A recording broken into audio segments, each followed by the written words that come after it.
Елімізде қыркүйектің екінші жексенбісінде отбасы күні атап өтіледі. Себебі отбасы бұл жақын қарым-қатынас қана емес, сонымен қатар құнды сабақтар, тәжірибе мен кәсіби дағдылар ұрпақтан ұрпаққа берілетін орын. Бұл күн бір-бірін қолдау және шабыттандыру арқылы қол жеткізуге болатын отбасылық құндылықтар мен табыстарға арналған. Сондықтан біз еңбекқорлық пен кәсіпқойлық ұрпақтан ұрпаққа, атадан балаға беріліп келе жатқан осындай әріптесіміздің отбасы туралы айтқымыз келеді. Нұрғалиев Қанатбек Досжанұлы есімі бұл Жетісу облысында ғана емес, және одан да тыс жерлерде көпшілікке белгілі есім.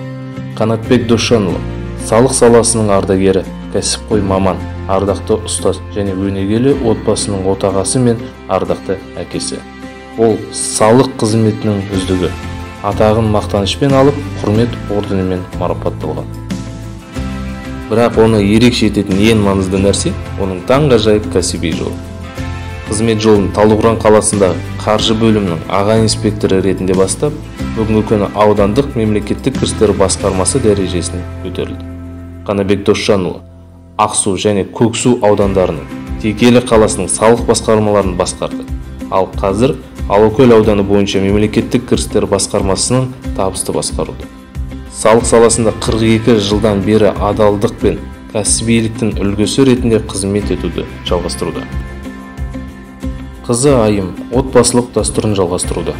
Жетісу мемлекеттік университетін бітіргеннен кейін ол еңбек жолын салық органдарынан бастады. Қазіргі уақытта Жетісу облысы бойынша мемлекеттік кірістер департаменті, талдау және тәуекелдер басқармасының тәуекелдер бөлімінің бас маманы болып қызмет атқарды. Айымның ең маңызды жетістігі оның табысты мансабы ғана емес, сонымен бірге оның ана ретіндегі рөлі. 3 баланы тәрбиелеуде оларға қоғам мен отбасының игілігі үшін жұмыс істеудің нені білдіретіні туралы құнды сабақтар береді. Келешекте балалары Нұрғалиевтер жанұясының дәстүрлерін мұра ете алатыны сөзсіз. Қанатбек Досжанұлының тағы бір қызы да отбасылық дәстүрді жалғастырып, Астана қаласында Қазақстан Республикасы Қаржы министрлігінің қазынашылық комитетінде қызмет атқарады. Нұрғалиевтер отбасы әулет пен кәсіпқойлықтың жарқын үлгісі. Отбасының әрбір мүшесі өзін дамытуға және өз кәсібінде жаңа биіктерге жетуге ұмтылады. Отбасы күні тойлап отырып, осындай үлгілі жанұя тарихынан шабыт алып, өміріміздегі отбасылық құндылықтардың маңыздылығын бағалайық дегіміз келеді.